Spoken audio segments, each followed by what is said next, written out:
Halo teman-teman semua, perkenalkan nama saya Sista Anindita Pinastika Haningtyas, peserta Latsar golongan 3, gelombang 5 tahun 2021. Pada video kali ini, saya akan menjelaskan resume materi pembelajaran hari ini. Yuk kita simak videonya. Materi pembelajaran hari ini adalah tentang manajemen ASN. Apa sih manajemen ASN itu? Manajemen ASN adalah pengelolaan ASN untuk menghasilkan pegawai ASN yang profesional, memiliki nilai dasar, etika profesi, bebas dari intervensi politik, bersih dari korupsi, kolusi, dan nepotisme. Manajemen ASN lebih menekankan kepada pengaturan profesi pegawai sehingga diharapkan agar selalu tersedia sumber daya ASN yang unggul selaras dengan perkembangan zaman. Berdasarkan jenisnya, pegawai ASN terdiri atas pegawai negeri sipil atau PNS dan pegawai pemerintah dengan perjanjian kerja atau PPPK. Pegawai ASN berkedudukan sebagai aparatur negara yang menjalankan kebijakan yang ditetapkan oleh pimpinan instansi pemerintah serta harus bebas dari pengaruh dan intervensi semua golongan dan partai politik.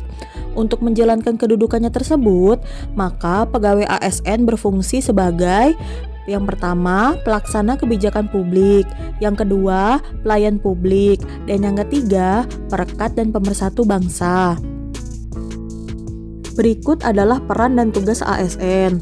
Peran ASN adalah sebagai perencana, pelaksana, dan pengawas penyelenggaraan tugas umum pemerintahan dan pembangunan nasional melalui pelaksanaan kebijakan dan pelayanan publik yang profesional, bebas dari intervensi politik, serta bersih dari praktik korupsi, kolusi, dan nepotisme. Sementara tugas ASN adalah yang pertama, melaksanakan kebijakan yang dibuat oleh pejabat pembina kepegawaian sesuai dengan ketentuan peraturan perundang-undangan.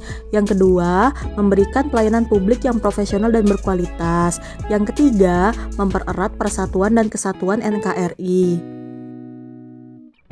Agar dapat melaksanakan tugas dan tanggung jawabnya dengan baik, dapat meningkatkan produktivitas, serta menjamin kesejahteraan ASN dan akuntabel, maka setiap ASN diberikan hak. Tidak terdapat perbedaan yang signifikan antara hak PNS dan hak PPPK. Hanya terdapat perbedaan hak jaminan pensiun dan hari tua pada PNS.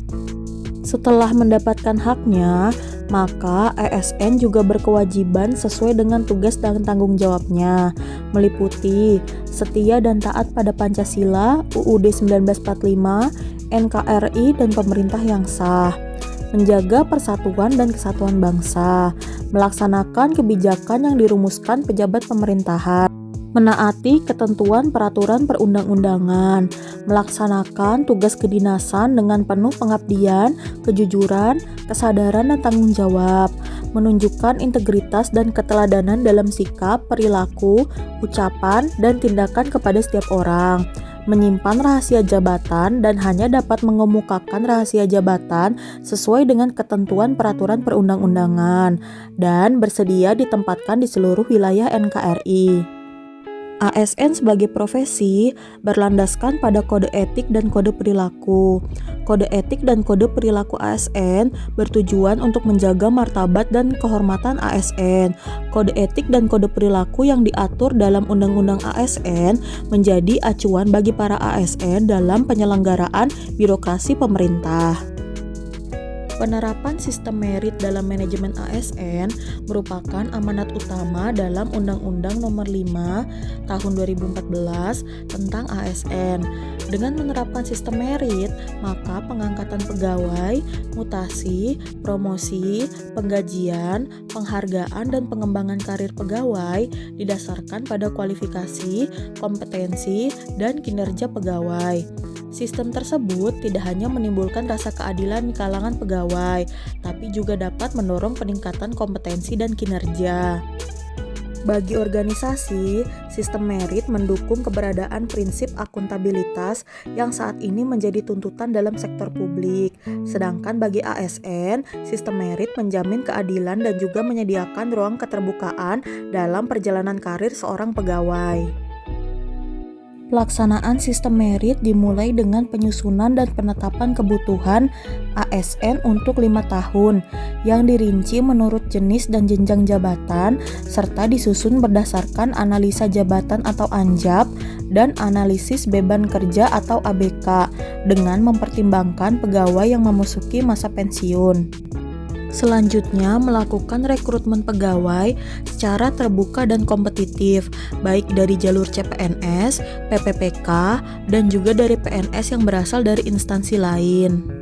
Setelah itu, harus diterapkan manajemen kinerja yang dimulai dengan penetapan target kinerja, evaluasi kinerja secara berkala dengan metode yang objektif, menganalisis kesenjangan kinerja, dan mempunyai strategi untuk mengatasinya. Kemudian melakukan kebijakan penggajian, pemberian penghargaan, dan promosi dengan kinerja dan disiplin.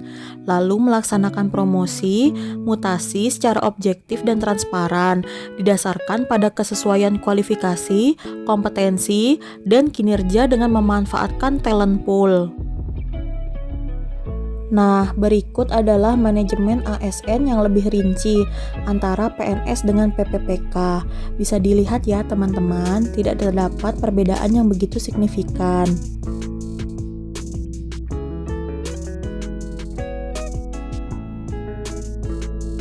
Pengisian JPT melalui seleksi terbuka dan kompetitif merupakan salah satu bentuk penerapan sistem merit dalam manajemen ASN. Sebagaimana diatur dalam UU ASN, rencana pengisian JPT diumumkan paling tidak di tingkat provinsi untuk JPT Pratama dan di tingkat nasional untuk JPT Madya dan Utama.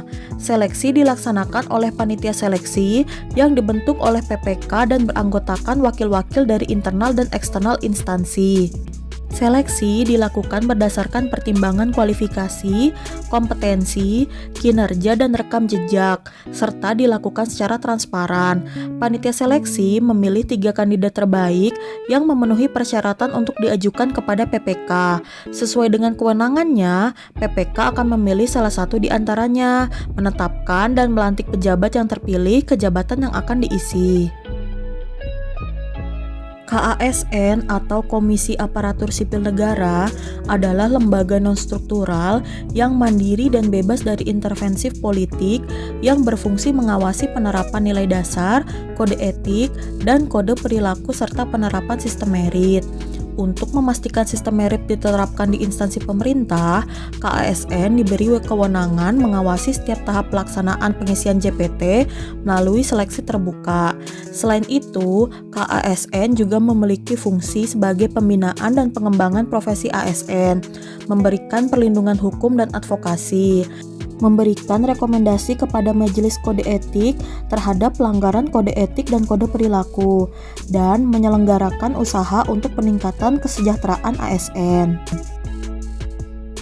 Untuk menjamin efisiensi, efektivitas, dan akurasi pengambilan keputusan dalam manajemen ASN, diperlukan sistem informasi ASN. Sistem informasi ASN adalah rangkaian informasi dan data mengenai pegawai ASN yang disusun secara sistematis, menyeluruh, dan terintegrasi dengan berbasis teknologi. Untuk menjamin keterpaduan dan akurasi data dalam sistem informasi ASN, setiap instansi pemerintah wajib memutakhirkan data secara berkala dan menyampaikannya kepada BKN. Data pegawai ASN paling kurang memuat data riwayat hidup, riwayat pendidikan formal dan non-formal, riwayat jabatan dan kepangkatan, riwayat penghargaan, tanda jasa atau tanda kehormatan, riwayat pengalaman berorganisasi, riwayat gaji, riwayat pendidikan dan pelatihan, daftar penilaian prestasi kerja, surat keputusan, dan kompetensi. Nah, gimana teman-teman? Mudah dipahami kan materinya? Terima kasih sudah menonton video saya. Semangat latsar ya teman-teman semua.